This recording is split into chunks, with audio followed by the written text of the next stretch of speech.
Everybody, welcome back to the next game turn. I kind of got the screen maximized there. So lots happened on this turn, so I'll just kind of run through it with you. I had to roll for attack stoppage for D.H. Hill's division here, but that was fine. These guys are still sitting up here. This is still kind of learning everything. Johnson, and then this is it is Whitting, and Smith is the left wing commander. So they're still sitting there. These guys here. So Huger got his division and distorted it and crumpled it up and threw it away, basically, and said, I don't understand that. Whatever. So they're just sitting there. So then I'll zip down over here. These guys actually got their order. So Anderson started moving up a couple more brigades here to help. He has orders to form up on the left of Hill and continue to attack into Fair Oaks. But that's what's happened. And then I tried to do so I messed up way back, and instead of just letting myself fix it, I'm making myself learn. So I tried to do I think they call it an initiative order, and Longstreet failed that. So I'm going to have to issue him an actual order to move his HQ up because we're low on ammo here, and the ammo trains are way back there. So despite this being a complete disaster as far as my ability to understand what I should do as a competent commander, I am having a blast regardless. When I first started playing this, I thought, holy cow, this game's going to be such a grind because look at all these casualties you got to do on these charts, right? Well, not so much. There's a lot of stuff that happens, and I'm really fascinated by the straggler thing. That's a new concept for me. So let me show you the Confederates. So the Confederates have been doing pretty good, but this turn is Garland pushed up into Casey's division, I think it is here. He inflicted some minor casualties, stragglers, but he has now been wrecked. Now, half of those are stragglers, so this is my understanding is I'm going to have to probably pull him back and get him back in this tree line probably, and so I'm going to read the rules. I've read all the rules, but I'm kind of fascinated now. Tonight, when I go to bed, I'm looking forward to reading the rules on wrecked and how that affects everything and what happens. I looked up a little bit of the rules, so I made sure if there was anything I had to do now. But yeah, so had some more stragglers go because he's wrecked, and that's the dog, so ignore him. These guys kind of pulled up here on the flank, but they didn't. They're just kind of securing that flank, and we pushed in here. And as you can see, this right here is Rhodes and Rains, I believe it is. Yep, Rhodes and Rains. They're pushing on 7 Pines. I thought there's no way these two Confederate brigades are going to push all of this Union stuff.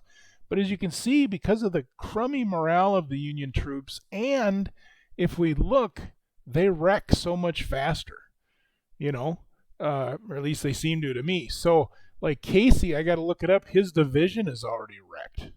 So I got to look up what that means. These guys have been disorganized. They killed 1 gun point and then 3 more gun points when they limbered up. They lost them. So they're down to 1 on some 4th Corps artillery. They're disorganized. This is Peck. He got wrecked, and now he's kind of wrapping around himself. So again, I'm really enjoying the whole thing.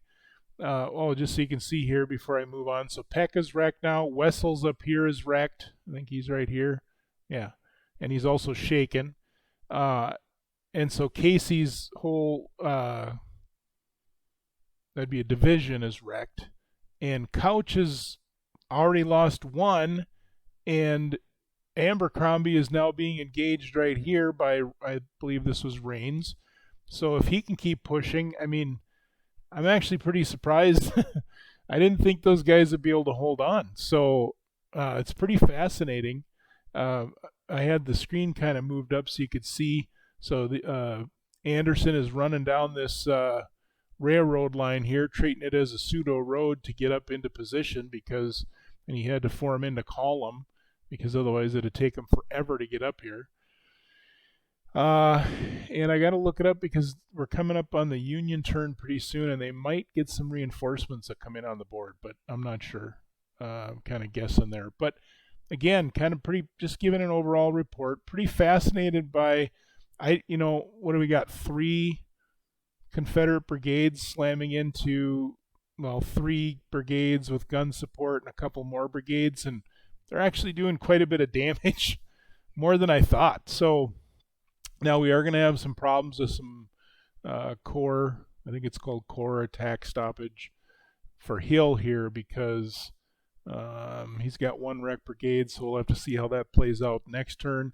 He is going to get 1 more bout of defensive fire up here and here, so maybe he can wreak some more havoc before he has to start falling back. But I'm really kind of fascinated with the whole straggler thing. I've never played a game where you had stragglers like that.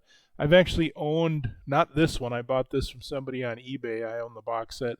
I bought like 3 of them. They all go together. I can't remember. It's Gainesville, Seven Pines, and Malvern Hill all go together. So I bought that for somebody. But I actually own Embrace an Angry Wind, which is the Battle of Franklin and Spring Hill. I never played it because back in the day as a young buck it seemed so complicated. Uh, but I'm having a lot of fun with this Brigade series. Line of Battle is kind of what got me started on this. So, but I'm enjoying it. It's the straggler thing is an all new concept. So I'm kind of jacked to see how that works. Falling back and kind of reorganizing. That's adds another layer to the game that I've never had in a game with stragglers, at least not that I can remember. So I'm pretty excited about that, and we'll see what happens. But just want to give you a little update. We're going to be moving on to the Union part. I think I said it's a 3:30 turn, but it's the 3 o'clock turn.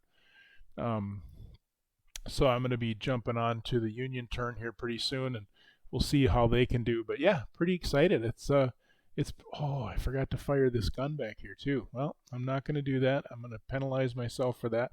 I forgot to do a few things for the Union, so they've had some trouble due to my incompetence as a commander. So that's fine. That's how you get fog of war when you're playing solo, right? Just don't give yourself freebies and call it what it is. So yeah, I'll update you when we get done with the Union turn. And we'll see. I'm guessing this attack is probably going to start to falter for a while, fall back to the tree, get some stragglers for a couple hours. We get Anderson rolling up here. Maybe these guys can get their head out of their butt and start moving down this pike and hit, and it's going to be fascinating. So anyway, super enjoying it. Thanks for watching the little after action report. I hope you enjoy them.